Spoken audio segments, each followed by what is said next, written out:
Hello there, and hope you're going to have a good Wednesday, or maybe you've already had a good Wednesday.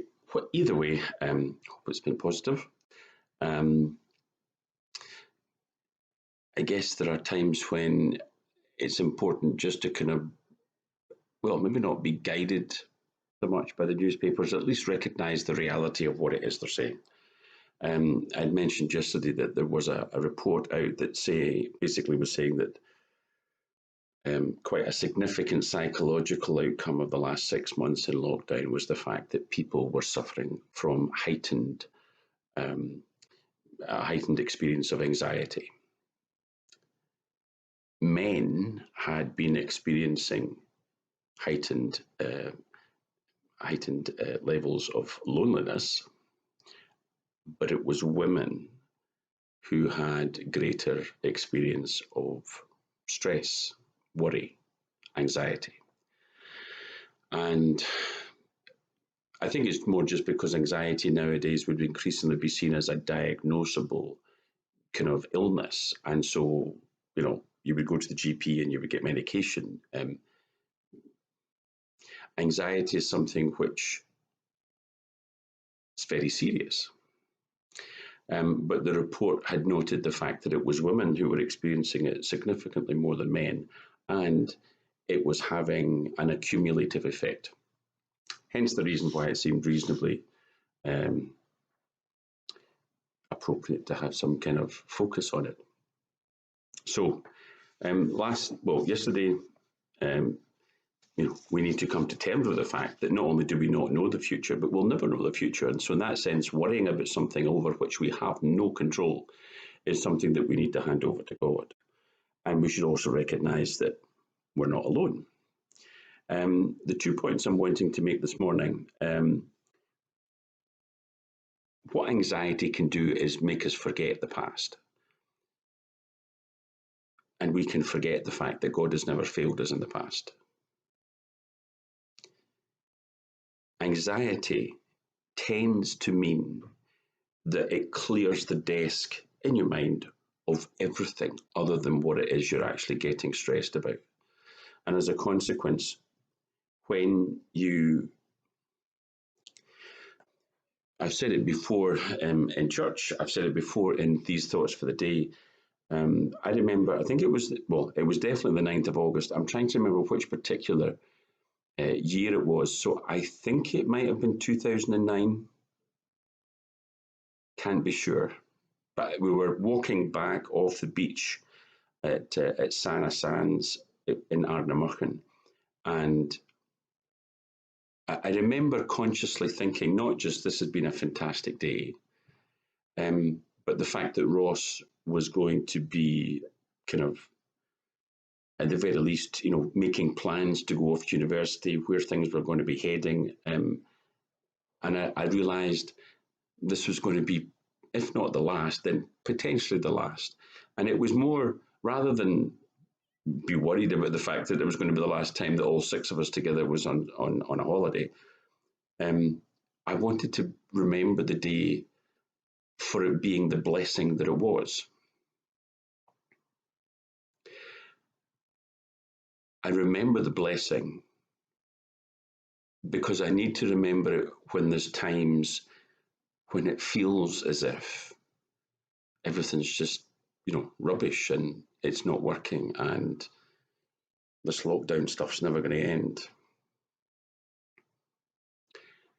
God has never failed you. I know it can feel as if he has, but that's the feeling.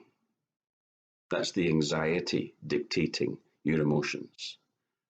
It's not the reality when you honestly and authentically look at the past. When you look at the past, you see God's hand. Sometimes only years afterwards, you look back and you recognize God has never failed you.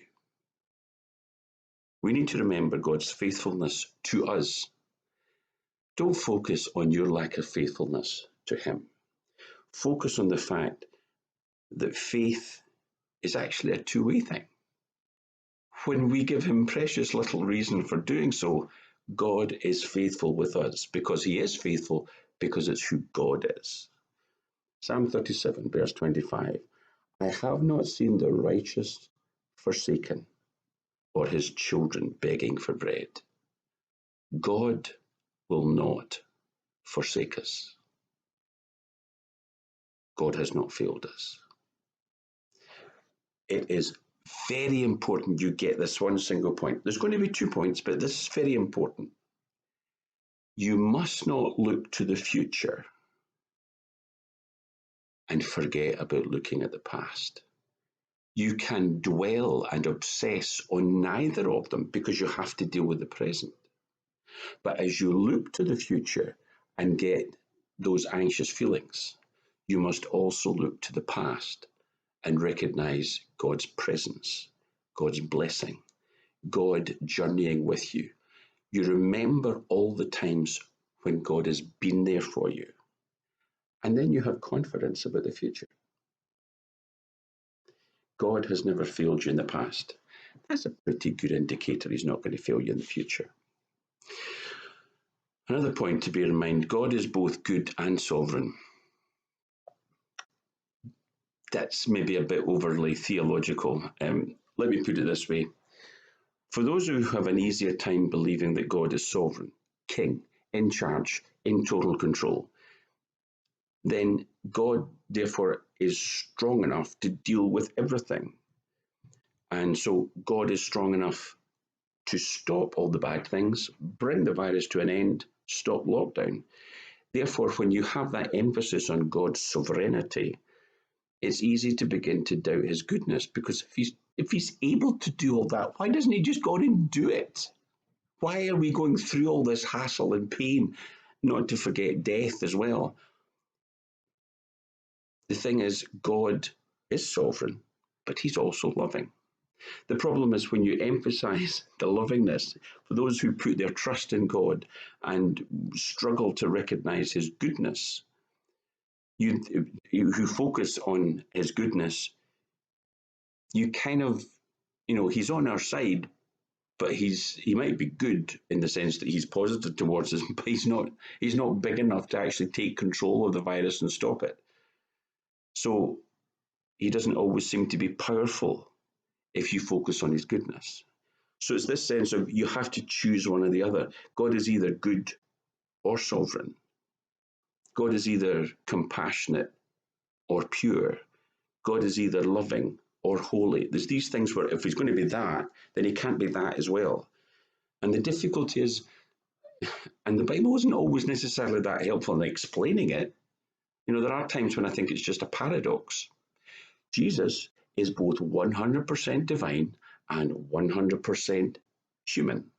And that's very bad mathematics. But it's okay when it comes to theology, because it's a paradox. God is both good and sovereign.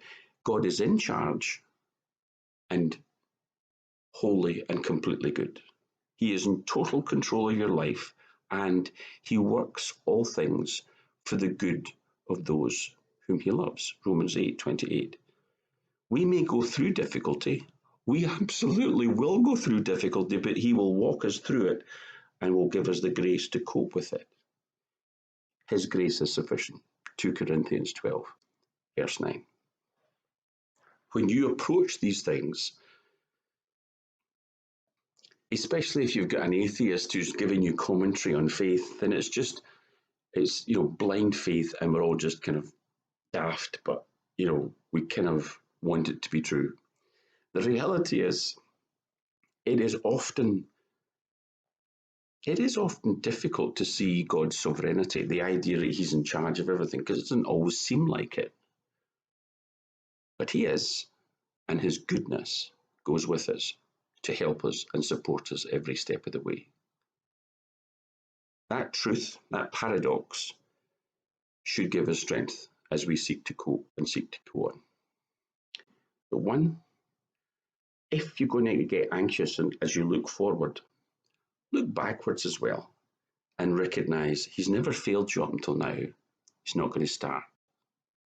And recognize, too, he's both good and sovereign. He's both absolutely on your side and totally in charge.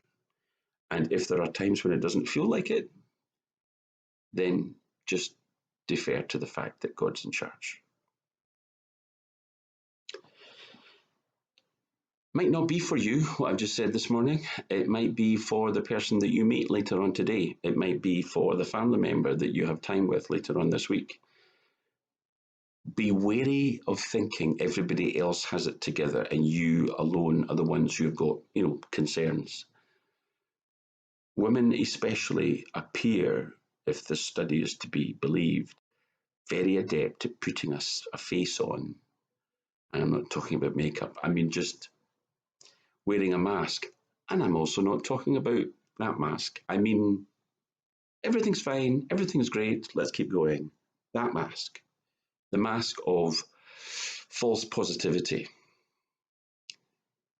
God is good and God is sovereign, and He's never let you down before.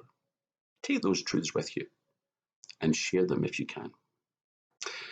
Until tomorrow, go with God, because I know God goes with you.